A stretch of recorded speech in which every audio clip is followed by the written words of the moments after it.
Hi everyone, I'm Matthew Anderson, and today I want to talk about something I call daily suicide. And I want to start by reading you a very brief article that I wrote recently, and then I'll explain a little bit of what it means. To some degree, every day, everyone commits at least a partial suicide. Thus, mortal sin becomes a daily visitor in the half-light living of the mediocre person. Now, before you freak out about the comment about mortal sin, let me read just a little bit more here and tell you what I really mean by this, because I think it has some relevance for your life as it does for mine. What is a partial suicide?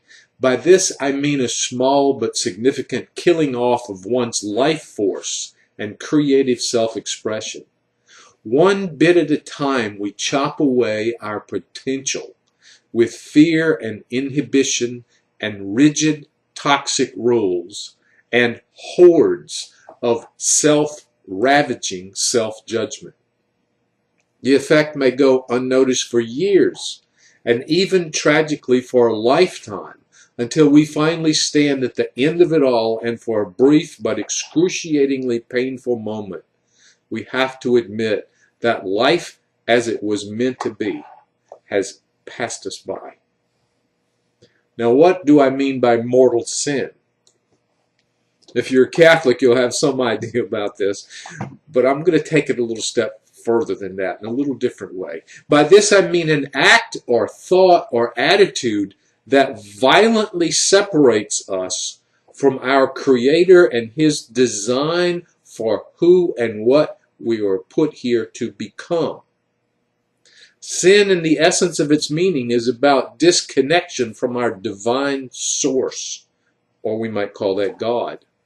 We are made, designed, created to be connected to that source. And when we attempt to live in a state of disconnection, we decompensate and develop one or more of 1,000 unpleasant and eventually destructive symptoms.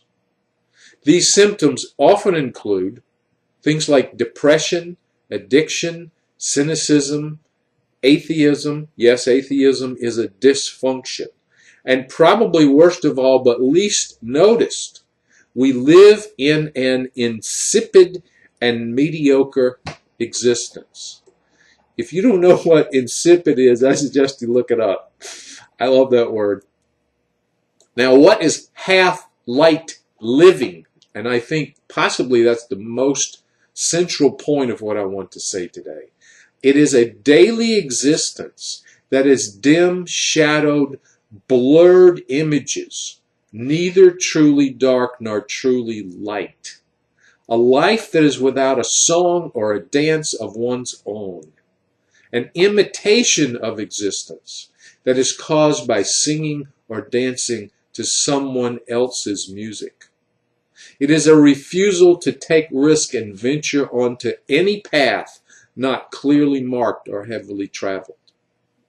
A life that passes time and is dictated by unquestioned, unexamined rules, attitudes, and beliefs. And finally, a life that is created rather than creative. What is half-light living? To some degree, every single one of us lives that way every day. So I'm going to ask you right now, to what degree are you committing every single day at least a partial suicide? A way of shutting down who you were really created to be. And if you begin to see that in your day, then you have a choice. You have a choice to say, wait a minute, no partial suicides for me today. No cutting off of this natural flow of the real, very special being that I am created to be. Today, I'm going to live fully alive. Today, I'm going to live fully alive.